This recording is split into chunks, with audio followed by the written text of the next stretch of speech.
Did Ibrahim Traoré really change Burkina Faso in 2026, or did he just change the rules of the game? Let's fathom this out together, for by the end of this video, you're going to be learning 3 things that most people don't know. Let's start with the fact that there are no political parties left in Burkina Faso right now. Not one. And there is a $64 billion national plan. And 2/3 of the money is coming from Burkinabe pockets, not foreign loans. And to crown it all, the president himself stood in front of his people and told them in plain words to forget about democracy. Yeah, that's how straightforward Ibrahim Traoré could be. Now we are going to be counting down his achievements in 2026 from the smallest to the one that could change this country for the next 10 years. And some of these will impress you. One of them might scare you, but I'll advise you stick to the end, for number 1 is going to change exactly how you think about the whole country. We will be having a countdown of 7 and we will begin with the barracks president. Let's start small. This one isn't about money or war. It's about image. And image matters more than people would admit. As some of you might know already, Traoré doesn't earn a normal president's salary. He reportedly earns about $3,000 a year. Think about that.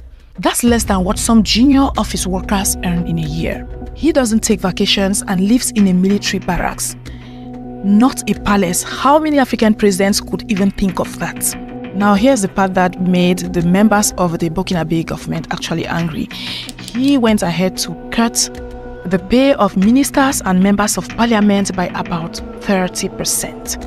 And at the same time, he raised civil servant salaries at about 50%, which somehow created balance and some level of compensation towards the civilians, therefore creating a situation where the people at the top take a hit while the people at the bottom doing the daily work get a boost. That's the message he's sending away. There's also something small but symbolic. Courts in Burkina Faso used to follow the British style tradition, judges wearing white wigs and black gowns. A leftover from colonial days. Traoré banned it and judges now wear traditional Burkinabe attire. Yeah, I know none of this builds roads or refines an ounce of gold, but it builds something else. It builds the story of a leader who lives like the people he leads. And in Africa, that story travels fast. Young people across the continent talk about him constantly, and some African countries as well are trying to emulate him in one way or another. There's this Ghanaian filmmaker that even made a movie about him, not because the state paid him to do so, but because his story already had an audience. That's how powerful a small gesture could be. Now, as number 6, let's talk about the fact that Burkina Faso picks new friends. In 2026, Burkina Faso is not the country it was 5 years ago on the world stage. Together with Mali and Niger, Burkina Faso left ECOWAS, the West African regional bloc it had belonged to for decades. And they went ahead and formed their own group instead, the Alliance of the Sahel States, that is the IES. And look at what they did. They made it a sovereignty-focused alliance, built on security and trade between themselves without needing permission from anyone else in the region. And as we know, French troops who had been in the country for years are gone, and Traoré has been blunt about why. He points to Libya as an example, a country where outside powers pushed a democratic model that didn't work and left chaos behind. That's exactly what he is trying to avoid for his people. And instead of leaning on old Western powers, Burkina Faso has moved closer to Russia. There are reports of military cooperation, nuclear energy agreements, and an invitation to a summit with President Putin. His supporters call this proof that Burkina Faso has real friends who treat him as equal and not a former colony. So whether you think that's a smart move or a risky one thing is true. A small Sahel country most people couldn't find on the map 5 years ago is now part of a bigger conversation about who gets to have power in Africa and who Africa should be doing business with. Now, number 5, no more political parties. Here's where things get uncomfortable for some viewers. In January 2026, the government dissolved every single political party in the country by decree. All the laws that used to govern how parties operate, how they raise money, how they run for office, gone too. The money and property those parties owned now belong to the state. That didn't end there. In March, Burkina Faso officially ended its transitional period and adopted something called the Revolution Charter. This charter gives Traoré the legal path to stay in power and even run in future elections, even though he originally came to power through a coup. And in April, in an interview that spread across the world, Traoré told Burkinabe people, in his own words, to forget about democracy. He said the Western style of voting and elections doesn't fit Burkina Faso's reality, which I kind of agree with. Try to picture this happening where you live. Imagine waking up one morning and every political party you've ever heard of doesn't exist anymore. No opposition to vote for, no rally to attend, just one system built and run by one man. Supporters say this cuts out the noise and corruption of party politics and lets the government focus on results.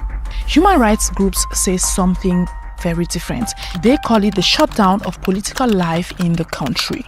Both of those things are true at the same time, and that's exactly the tension running through this whole video. That takes us to number 4, where we are going to be talking about land won back and lives lost.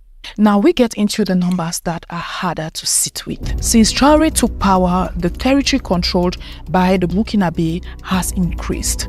Analysts estimate it went from around 60% of the country to close to 73.5%. That literally means more towns, more roads, more people living under government control instead of armed groups. And to get there wasn't easy. Traoré called up tens of thousands of volunteers, ordinary citizens armed and trained to defend their own towns, known as the VDP. He also survived several group attempts against his own government, at least 5 of them, and he's still standing. But here's the part that is a little bit sad when it comes to numbers. Deaths linked to the conflict in Burkina Faso have almost tripled since he came to power. One count puts it at over 17,000 deaths by May 2025. Meanwhile, 3 years back, they were just at about 7,000. Human rights watchers say almost 1,800 civilians have been unalived, not just by terror groups, but by government forces and allied militias too, with accusations of massacre and ethnic cleansing in some regions. So which story is true? More land back under state control, or a war that's unaliving more people than ever? I know the answer will be uncomfortable, but the truth is both. Territory is being reclaimed and the human cost of reclaiming it is heavier than before. This is not a clean success story, and anybody telling you it is hasn't looked at the details closely enough. And that takes us to number 3, that has to do with gold, debt and factories. This is where the achievement gets concrete. You can touch this one. Burkina Faso now holds a record 94 tons of gold under state control worth around $6 billion. At least 5 gold mines have been nationalized under a state company called Sopamib. And a new mining law now requires foreign mining projects to give the state a minimum 30% stake. And exporting raw unrefined gold to Europe is now banned. Then there's the debt. The government says it has cleared around $4.7 billion of government debt. And it's built a new national bank as part of what it calls its financial independence strategy. On the food side, 2025 marked the first time in the country's history that Burkina Faso reached food self-sufficiency. That came with real physical support from farmers. Over 400 tractors handed out, more than 700 motor pumps, over 700 motorcycles for extension workers, plus fertilizers, seeds, and animal feed distributed across the country. And the factory keeps growing. The first tomato processing plant, First National Dairy, a Chinese-backed cement factory that can produce 750,000 tons a year.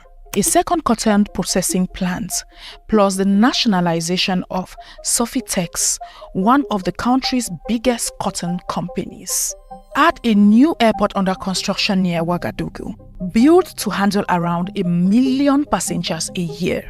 And the renationalization of Air Burkina, bought back for a symbolic 1 franc. That's not a speech. That's a supply chain being rebuilt piece by piece. I don't want us to look at it as a speech, alright? Let's look at it as a supply chain being rebuilt piece by piece in real time in one of the poorest countries on earth.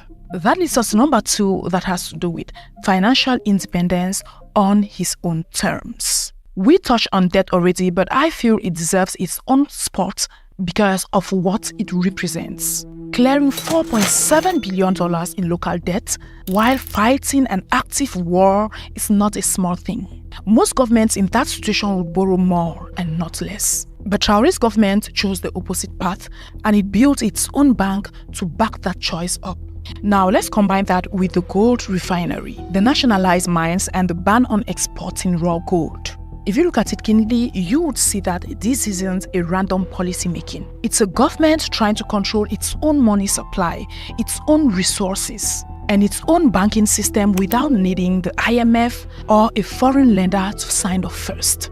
Now, it is quite fair to wonder whether that's sustainable long term. We can all agree that running a country on domestic resources alone while fighting a war is a hard balancing act. And plenty of economists will tell you it's risky. But as a statement of intent, it is one of the boldest financial moves any government in the region has made in years. And that leads us to our top on the list, which is the Reliance Plan. Yeah, this is the one that ties everything together. In January 2026, the government adopted a new national plan called Relance. It is running from 2026 to 2030. The total price tag is 36,000 billion francs. That's roughly $64 billion.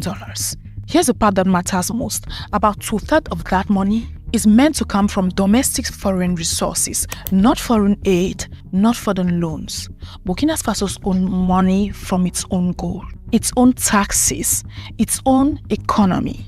If we look closely, we will notice that the plan rests on 3 main pillars.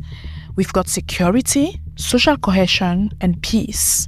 Restructuring the state and improving how it's governed.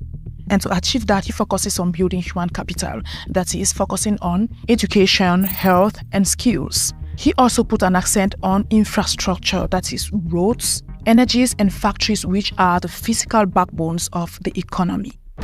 Now, the targets by 2030 are very specific. The first objective is to fully reclaim national territory.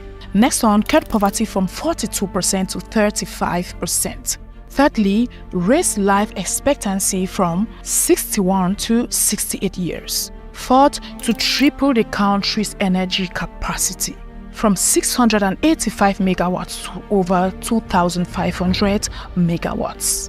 This is the difference between the leader who talks and the leader who puts a number on the table and dares you to check on him in 4 years. Relance is Traoré's biggest bet, and it's also the clearest measuring rod anyone will use to measure whether 2026 was really a turning point or just a good speech. So let's look at what actually changed.